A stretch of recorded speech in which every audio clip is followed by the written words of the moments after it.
Oggi vi parlo di un inchiostro Visconti, il Wheatfield with Crows. Ovviamente ispirato clamorosamente ad un'opera di Vincent van Gogh.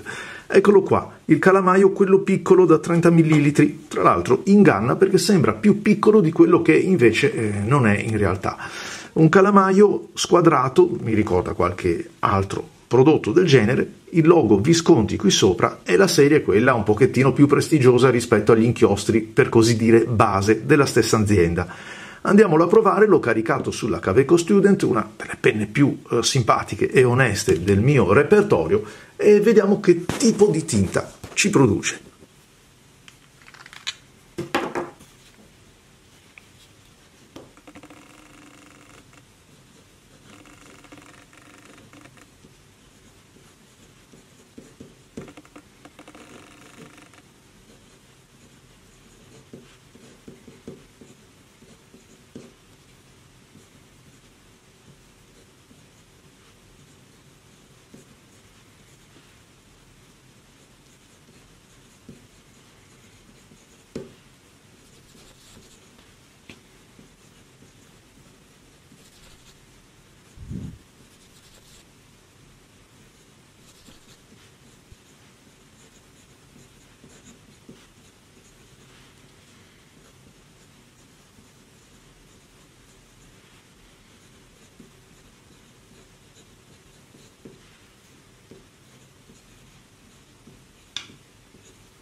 È un inchiostro che mi piace, mi ricorda un pochettino il Pale and Blue della Diamine, mi ricorda qualche altra tinta anche a metà strada fra il Parker Blue Black e qualche altro inchiostro Noodler, ma soprattutto c'è tanta lubrificazione, non in senso di viscosità ma proprio di scorrevolezza.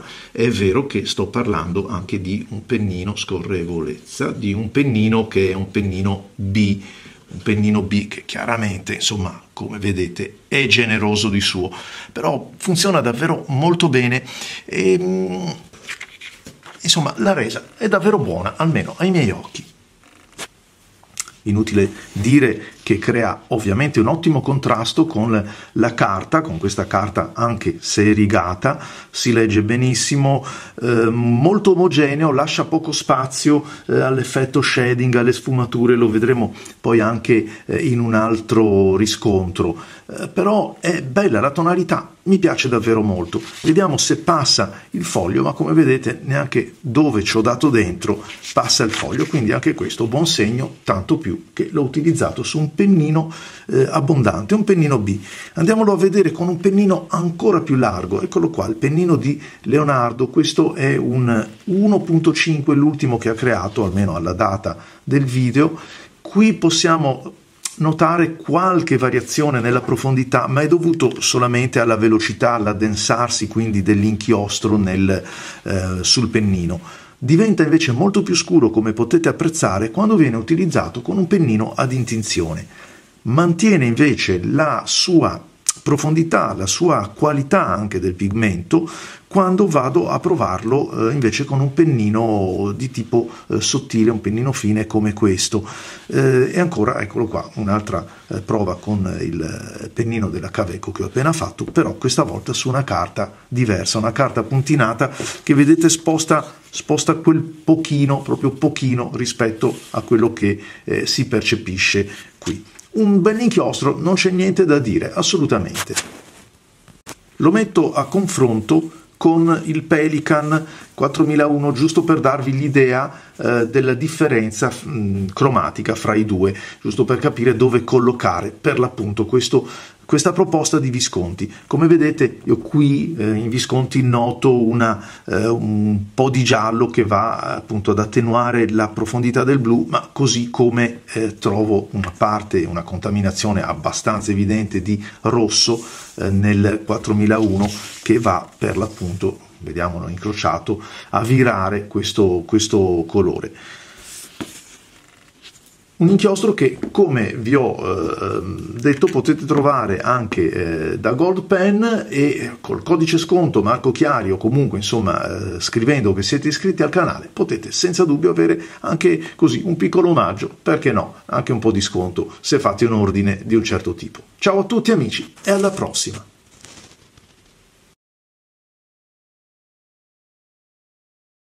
Ciao amici, oggi proviamo il Caribbean Blue di Monteverde. Si vede che proviamo quello? Sì, ho appena combinato un disastro. L'ho caricato sulla Monteverde Aldo Domani, che è una penna stilografica che mi piace particolarmente. Andiamo a vedere questo inchiostro che ci viene fornito in un calamaio da 30 ml, il calamaio quello classico, il calamaio Monteverde, tantissime colorazioni, magari non sono così conosciute in Italia, ma Monteverde ha veramente una bella produzione. E poi vi ricordo la formulazione ITF che aiuta i nostri pennini, le nostre penne a scorrere meglio.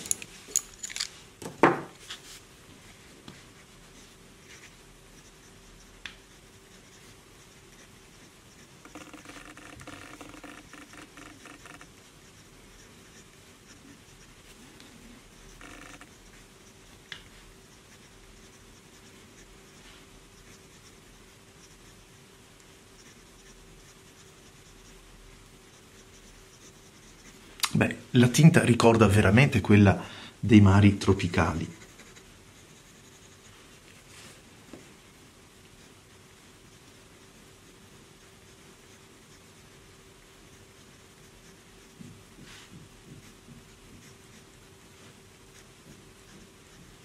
Scusate, qui sto rimbalzando troppo.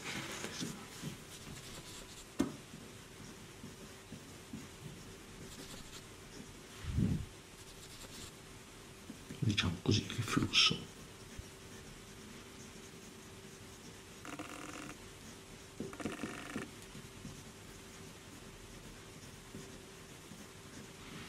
Questa è la stilografica.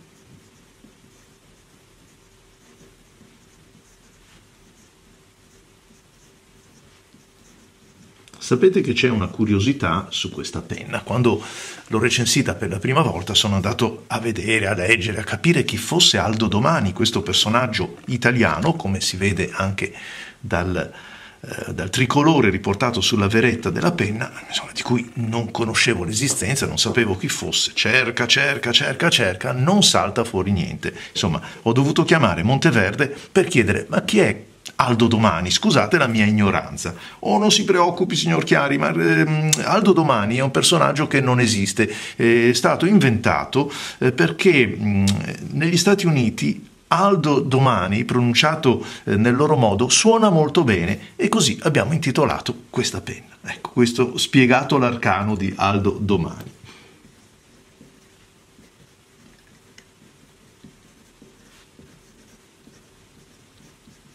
Tra l'altro un pennino veramente molto valido. Inutile dire che questo inchiostro sia scorrevole.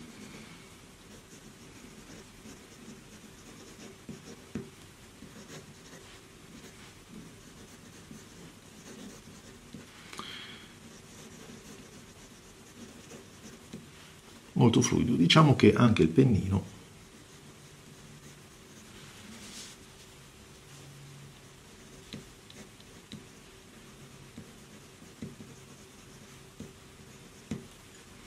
ci mette del suo.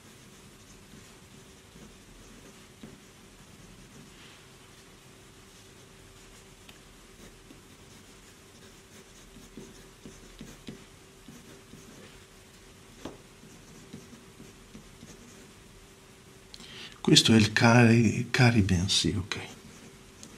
Ne sto provando così tanti in questi giorni. Bellissima, la tinta ricorda anche un pochettino, sì è vero, altri inchiostri, mi ricorda comunque un po' il topaz della Pelican, mi ricorda anche un pochettino ma potremmo forse anche accostarlo al Konpeki di Pilot. Andiamolo a vedere un pochettino nel dettaglio. Un bel azzurro, sì, allegro, spensierato, a me piace molto.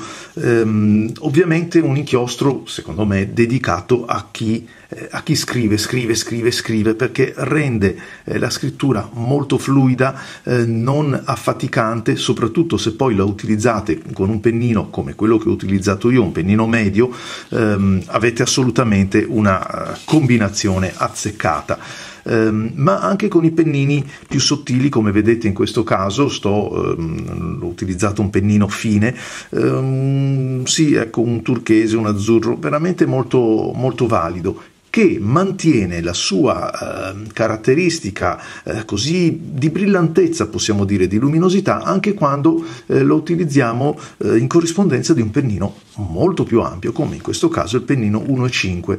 Ancora una volta ho utilizzato il nuovo pennino di Leonardo, perché è veramente un bel pennino questo 1,5. Secondo me ci ha messo anche lo zampino qualche rifinitore, nel senso che scorre davvero molto bene, ma lo troverete in una prova che ho dedicato. Questo è anche con il pennino ad intinzione, il pennino Browse Pumpkin, nel quale ovviamente, o col quale, la saturazione aumenta un pochettino. Vi ho parlato prima del Konpeki, eccolo qua, messo un po' a confronto. Si può apprezzare che il Konpeki è un pochettino più scuro, un pochettino più profondo. Bellissima tinta, fuori dubbio, appena più scuro. Questo è l'azzurro del mare che si confonde all'orizzonte. È davvero è bella la varietà degli inchiostri, proprio per questo motivo. Se siete degli appassionati di questa tinta, non può mancare nel vostro set. A me piace parecchio e, lo ripeto, è un inchiostro che rende la scrittura molto scorrevole, molto fluida. Un inchiostro che, questo è il flacone da 30 ml, ma esiste anche in quello da 90, al costo di una decina di euro. Direi che assolutamente una convenienza assoluta, e quindi vale la pena di essere preso in considerazione anche per questo motivo. Come tanti altri inchiostri li trovate da Gold Pen, potete utilizzare il codice Marco Chiari o scrivere nell'ordine appunto che siete iscritti al canale e il vostro nickname. E a voi tutti amici, grazie e alla prossima!